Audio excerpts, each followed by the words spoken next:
নমস্কার বন্ধুরা, আমি স্বরূপ ছাদ বাগিচা চ্যানেলে আপনাদের সকলকে জানাই স্বাগত।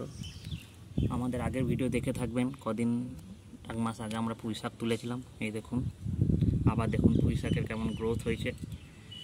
আপনারা অবশ্যই এই শাকটা গাছ লাগাতে পারেন। এখান থেকে আপনারা প্রচুর পরিমাণে শাকও পাবেন। এই দেখুন, এই ডালটা আমি কাটবো কচি দেখে, কচি কচি পুরো বিষমুক্ত সম্পূর্ণ জৈবিক পদ্ধতিতে এই আমরা চাষ করে থাকি। দেখতেই পাচ্ছেন এখানে ভালো করে মাটিটা দেখলে দেখুন, এই দেখুন গোবর সার দিয়ে লাগানো হয়েছে। বুঝতেই পারছেন গাছের গ্রোথ দেখুন। এই দেখুন এখানে আগের বার কাটা হয়েছিল শাকগুলো, এই দেখুন এটা কাটা হয়েছিল এখানগুলোতে, সেখান থেকে আবার দেখুন কত সুন্দর কচি কচি শাক বেরিয়েছে।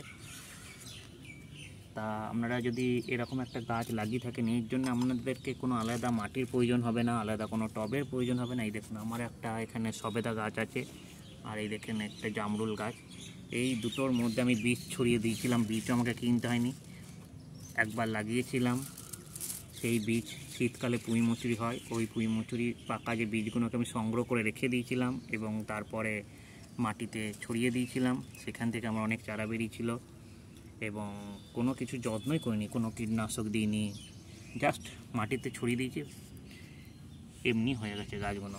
এই দেখুন, এই একটা দেখতে পাচ্ছেন ডাল, কচি কচি শাক। অবশ্যই আপনারা বাঙালিরা পুঁই শাক খুবই পছন্দের শাক। কুমড়ো দিয়ে পুঁই শাকের তরকারি, মাছের মাথা দিয়ে।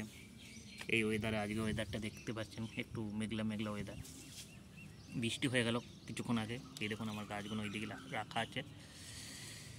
আপনারা অবশ্যই এরকম একটা গাছ লাগান, ভালো কচি কচি বিষমুক্ত শাক খাওয়ার জন্যে।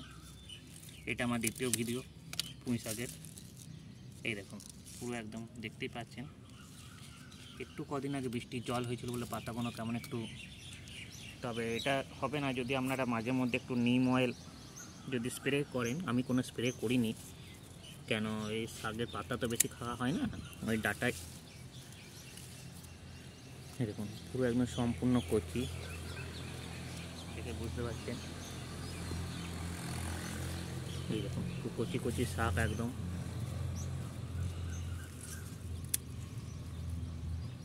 এই দেখুন অনেক শাক পেয়ে যাবেন, আপনাদের কোনো খরচা নেই, কোনো খাটনি নেই এর পেছনে। হ্যাঁ অবশ্যই, তা বলে জল কিন্তু দিতে হবে, নয়তো গাছ মারা যাবে। যে কোনো গাছে জলটা তো অবশ্যই দরকার। এমনি মাটিতে লাগালেও আপনার সার না দিলেও গাছ হয়, তবে তার গ্রোথ সেরকম হয় না। তবে সার দিতে হবে। আমরা যেটা টবে লাগাচ্ছি একটু গোবর সার আপনাকে ইউজ করতে হবে। গোবর সারের বদলে আপনারা ভার্মি কম্পোস্ট বা যে কোনো জৈব সার আপনারা বাজারে কিনতে পাওয়া যায়, সেগুলো ব্যবহার করতে পারেন। তবে গোবর সার পেলে কি হয়, একটু দামটা কম পড়ে। এক বস্তায় 50 টাকার, অন্য অন্য সার কেজি 40 টাকা কেজি, 50 টাকা কেজি। তাই আমি বলবো গোবর সার যদি কোথাও পান কাছে পিঠে, অবশ্যই গোবর সার। এই দেখুন গাছের গ্রোথ দেখুন, ভেতরে দেখুন গাছটা দেখুন। এই দেখুন কত মোট ডালটা দেখুন। এই দেখুন এইখান থেকে আমি আগের বার কেটে নিয়েছিলাম, সেইখান থেকে আবার এই দেখুন ডাল বেরিয়েছে। খুব সুন্দর শাক, খুব ভালো শাক, খুব পুষ্টিগুণ সমৃদ্ধ শাক। অবশ্যই শাক আপনারা বাগানে লাগান, কম যত্নে, কম খাটনিতে। এত রোদ দেখুন, এইটা আমার কিন্তু বাইরে কোনো শেডের মধ্যে নেই, প্রচণ্ড গরমও কিন্তু গাছটা কত সুন্দর আছে। হ্যাঁ, তবে এটা গরম পড়লে একটুখানি জল দিতে হবে আপনাকে, দুবার, সকালে একবার আর বিকালে একবার জল দিয়ে রাখতে হবে। খুব কষ্ট সহিষ্ণু গাছ, কোনো যত্নের প্রয়োজন হয় না, কম খরচে আপনারা অবশ্যই ছাদ বাগানে এই গাছ লাগান এবং আপনাদের খাবারের তালিকায় একটা নতুন সবজি সারা বছর পেয়ে যাবেন। শীতের সময় গাছটা পুঁই মুচুরি হয়, অনেকে পুঁই মুচুরি খেতে ভালোবাসে। এই শাক কিন্তু খুব সুন্দর লাগে খেতে, আপনারা অবশ্যই ছাদ বাগানে লাগান। এই দেখুন আমার শাক কাটা হয়ে গেল। এই দেখুন অল্প কটা ডাল হলে হবে, আমরা যেহেতু 3 জন লোক। আর এই দেখুন গাছের গ্রোথ দেখুন। তাহলে ছাদ বাগানে অবশ্যই আপনারা পুঁই শাক গাছ লাগান এবং এখান থেকে প্রচুর পরিমাণে শাক পান, বিনা খরচে, বিনা যত্নে, কম সময়ে।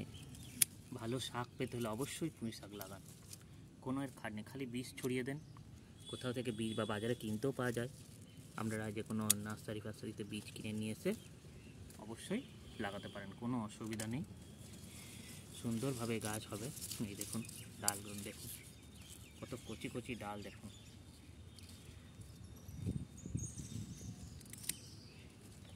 দুদিন আমার শাক খাওয়া হয়ে গেল।